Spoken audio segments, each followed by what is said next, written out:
नमस्कार बच्चों, मेरा नाम है सिमरन। आज मैं आपके लिए लेके आई हूँ क्लास 11th का बायोलॉजिकल क्लासिफिकेशन का लेक्चर नंबर 5। ठीक है, इससे पहले लास्ट लेक्चर में हम लोगों ने किंगडम फंजाई के बारे में डिस्कस किया था, उसके कैरेक्टर्स और फीचर्स को देखा था डिटेल में। आज हम लोग देखेंगे वायरसेस के बारे में, उनके कैरेक्टर्स और फीचर्स को डिटेल में डिस्कस करेंगे। ठीक है, तो चलिए स्टार्ट करते हैं। मैं हूं सिमरन फ्रॉम द ट्विस्टेड डीएनए, जिस प्लेटफॉर्म पे मिलने वाली है आपको बायोलॉजी की ढेर सारी नॉलेज, वो भी इजीएस्ट वे में। ठीक है, चलिए स्टार्ट करते हैं। वायरसेस एक्चुअली में वायरसेस, वायरॉइड्स,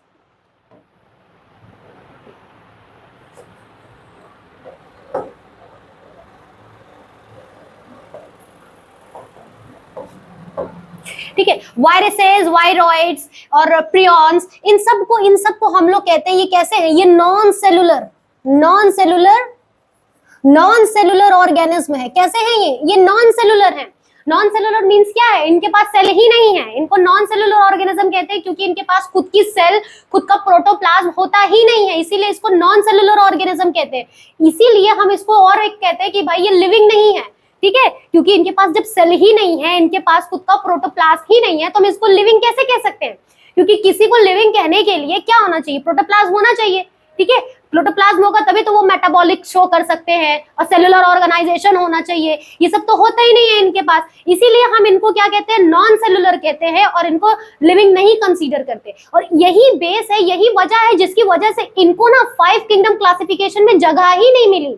क्योंकि जो हमारा 5 किंगडम क्लासिफिकेशन है ना, वो बेस्ड है लिविंग ऑर्गेनिज्म के ऊपर बेस्ड है ना, कि सेल होना चाहिए भाई। इनके पास सेल ही नहीं है, तो इनको हम लोगों ने 5 किंगडम क्लासिफिकेशन में डिस्क्राइब ही नहीं किया, उनको उसमें रखा ही नहीं। ठीक है, इसीलिए इनको हम लोग सेपरेटली पढ़ते हैं। ठीक, क्या है इसको देख लेते हैं कि they did not get place, इनको जगह ही नहीं मिली 5 किंगडम क्लासिफिकेशन में। क्यों नहीं मिली? Since they are not consider truly living, क्योंकि भाई इनको ट्रूली लिविंग नहीं कहा गया है। क्यों नहीं कहा गया? Because they do not have their own cell और प्रोटोप्लाज्म, क्योंकि इनके पास खुद की सेल ही नहीं है और खुद का प्रोटोप्लाज्म ही नहीं है, इसीलिए therefore they are called acellular organism, इसीलिए इनको एसेलुलर ऑर्गेनिज्म कहा जाता है। ठीक है, चलिए नेक्स्ट देखते हैं। They are non cellular organism. Non cellular means cell नहीं होता है, दोनों का सेम मीन है। ठीक है, नॉन सेलुलर, ए सेलुलर, ए यहाँ पे एब्सेंट वर्ड मीन्स है, सेलुलर मतलब सेल एब्सेंट है ही नहीं है, नॉन सेलुलर ऑर्गेनिज्म है। और ये बिहेव करते हैं इनर्ट क्रिस्टलाइन पार्टिकल की तरह बिहेव करते हैं। कहाँ? आउटसाइड द लिविंग सेल के बाहर एक ये इनएक्टिव पार्टिकल की तरह बिहेव करते हैं। ठीक है, इनएक्टिव पार्टिकल की तरह ये बिहेव करते हैं। ठीक, चलिए आगे इसके और कैरेक्टर्स और फीचर्स को देखते हैं। ठीक, चलिए next. Viruses contain either RNA और DNA as their genetic material. इनके पास जो जेनेटिक मटेरियल होगा, या तो आरएनए होगा या तो डीएनए होगा। ठीक है, इनमें आपको दोनों जेनेटिक मटेरियल नहीं देखने को मिलेगी, या तो आरएनए होगा एज अ जेनेटिक मटेरियल या तो डीएनए होगा इनके पास एज अ जेनेटिक मटेरियल, आपको दोनों नहीं देखने को मिलेगा। ठीक है, अब नेक्स्ट देखते हैं, ये जो बैक्टीरियल वायरस है, बैक्टीरियल वायरस को हम लोग एक और नाम से जानते हैं बैक्टीरियोफेज। बैक्टीरियल वायरस को हम लोग एक और नाम से जानते हैं बैक्टीरियोफेज। बैक्टीरियल वायरस क्या होते हैं? मतलब ऐसे वायरस जो बैक्टीरिया को इन्फेक्ट करते हैं, उनको हम लोग बैक्टीरियल वायरस बोलते हैं, एज वेल एज बैक्टीरियोफेज भी बोलते हैं। ठीक है, तो जो बैक्टीरियल वायरस है, उनका जो जेनेटिक मटेरियल होता है, उनमें जो जेनेटिक मटेरियल होगा वो आपका डबल स्टैंडर्ड डीएनए होगा। मतलब डीएनए होगा और वो भी डबल स्टैंडर्ड होगा। डीएनए का स्ट्रक्चर आप लोगों ने देखा है ना, वो किस तरीके से होता है? इस तरीके से डबल स्टैंडर्ड होता है डीएनए, इस तरीके से डबल स्ट्रैंड रहता है, 2 स्ट्रैंड देखने को मिलते हैं ना डीएनए में। तो उसी तरीके से इस बैक्टीरियल वायरस में भी जो जेनेटिक मटेरियल होगा वो डबल स्टैंडर्ड आपको डीएनए देखने को मिलेगा। ठीक है, डबल स्टैंडर्ड। अब हम बात कर लेते हैं वायरसेस जो कि इन्फेक्ट करते हैं प्लांट को।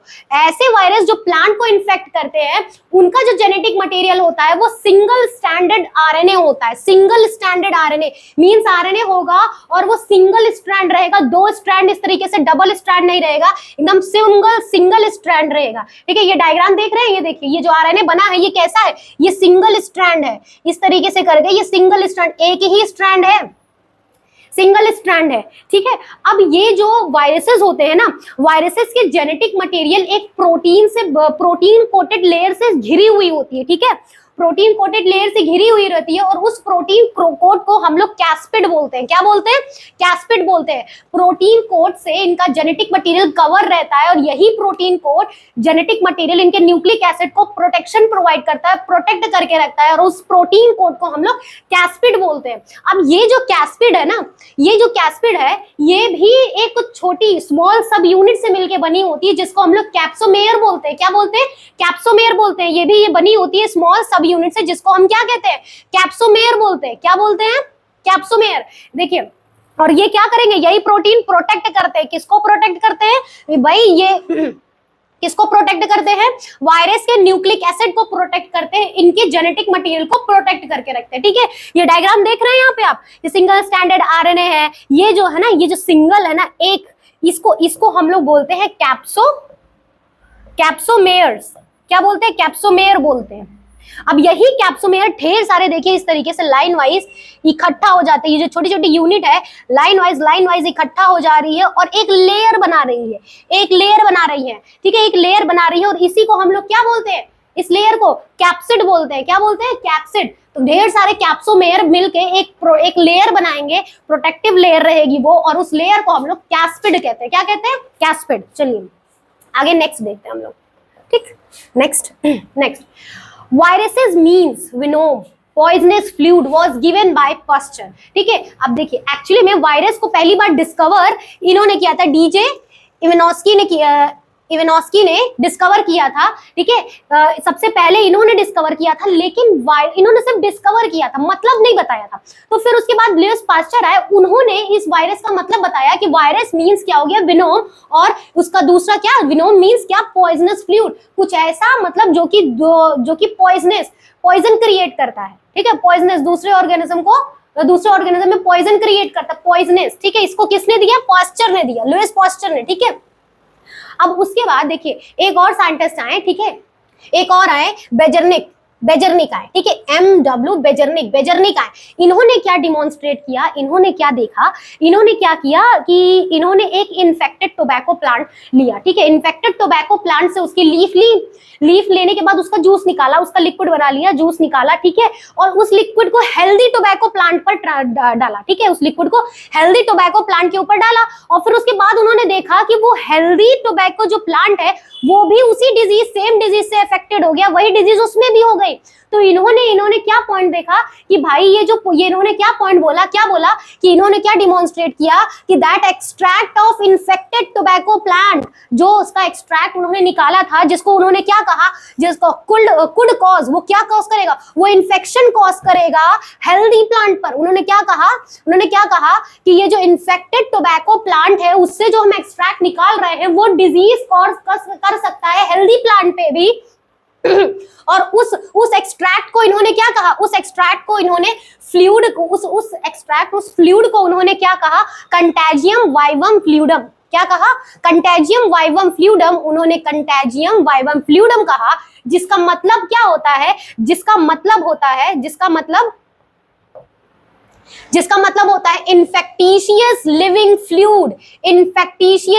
फ्लूइड। ठीक है, ओवरऑल इन्होंने बस इतना किया कि एक इन्फेक्टेड प्लांट लिया, उससे उसके लीव्स निकाले, उसका फ्लूइड बनाया और हेल्दी प्लांट पर डाल दिया। उन्होंने ये ऑब्जर्व किया कि भाई इसके वायरस जो कि हैं, इसका जो फ्लूइड है ना, इसका फ्लूइड भाई हेल्दी प्लांट पर भी इफेक्ट कर सकता है। ठीक है, और उसी फ्लूइड को इन्होंने क्या कहा? इन्होंने कहा कंटेजियम वाइवम फ्लूइडम, जिसका मतलब क्या हो जाएगा आपका? Infectious living fluid. ठीक है, इन्फेक्टिशियस लिविंग फ्लूइड। चलिए नेक्स्ट पॉइंट देखते हैं। Viruses cause disease in animal as well as plant. वो एनिमल और प्लांट दोनों में, animal as well as plant दोनों में डिजीज कॉज कर सकते हैं।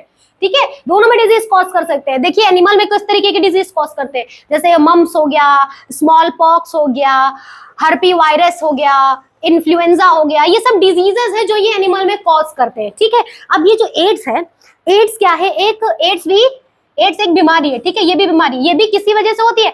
HIV वायरस की वजह से होती है। वायरस और वायरस का क्या नाम है? HIV virus. एड्स का फुल फॉर्म क्या है?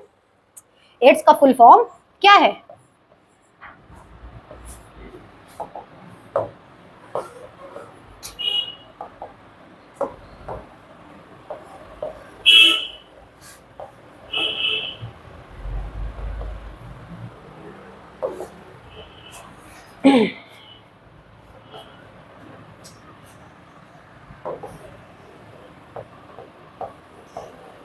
acquired immuno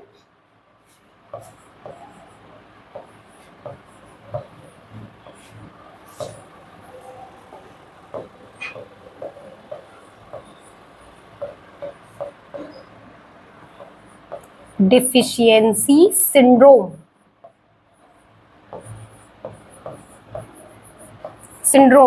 acquired immuno deficiency syndrome, ये आपका एड्स का फुल फॉर्म है, ठीक है।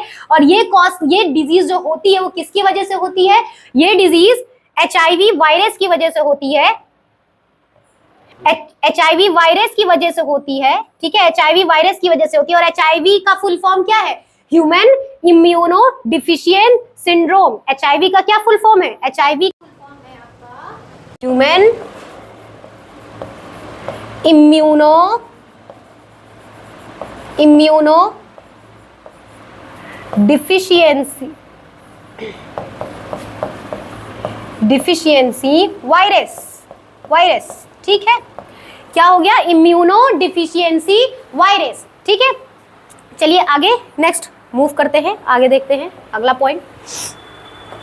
नेक्स्ट हम लोग वायरॉइड्स की बात करते हैं। वायरॉइड्स को सबसे पहले डिस्कवर किया था टीओ डाइनर ने डिस्कवर किया था, ठीक है। डाइनर ने डिस्कवर किया था। इन्होंने क्या कहा? इन्होंने देखा कि भाई वायरॉइड्स कुछ और नहीं, बस एक फ्री आरएनए है, एक फ्री आरएनए है। इनके पास कोई प्रोटीन कोट नहीं पाई जाती है, प्रोटीन की कोई कोट नहीं पाई जाती, इसीलिए इनको वायरॉइड्स बोला जाता है, हेंस नेम्ड वायरॉइड्स, इसीलिए इनका नाम ही वायरॉइड्स पड़ा। ये देखिए रॉड शेप है, ठीक।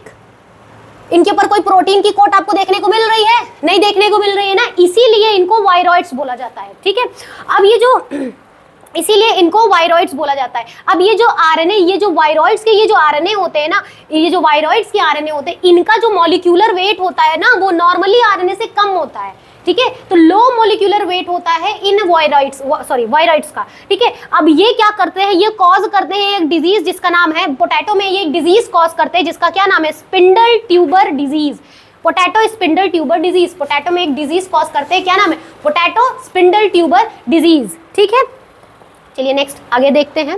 नेक्स्ट हम देखेंगे प्रियॉन्स के बारे में, ठीक है। प्रियॉन्स के बारे में, वायरॉइड्स हमारा खत्म हो गया। अब हम प्रियॉन्स देखते हैं कि प्रियॉन्स क्या है। प्रियॉन्स एक्चुअली में है क्या? प्रियॉन्स नथिंग, ये क्या है? एक एबनॉर्मली फोल्डेड प्रोटीन है, एबनॉर्मली फोल्डेड प्रोटीन। अगर कोई प्रोटीन एबनॉर्मली फोल्ड हो जाए तो हम उसको क्या कह देंगे? उसको प्रियॉन्स कह देंगे। क्या कह देंगे? प्रियॉन्स कह देंगे। और ये जो होती है, इनका जो साइज होता है वो सिमिलर होता है वायरस के साइज के, साइज जो इनकी होती है वो सिमिलर होती है वायरस के साइज के, ठीक है। अब हम इसका इंपॉर्टेंट और नोटेबल पॉइंट देखते हैं, ठीक है, जो IMP पॉइंट कि नोटेबल डिजीज ये क्या कॉज करता है? एक डिजीज कॉज करता है, ठीक है। कौन सी डिजीज कॉज करता है?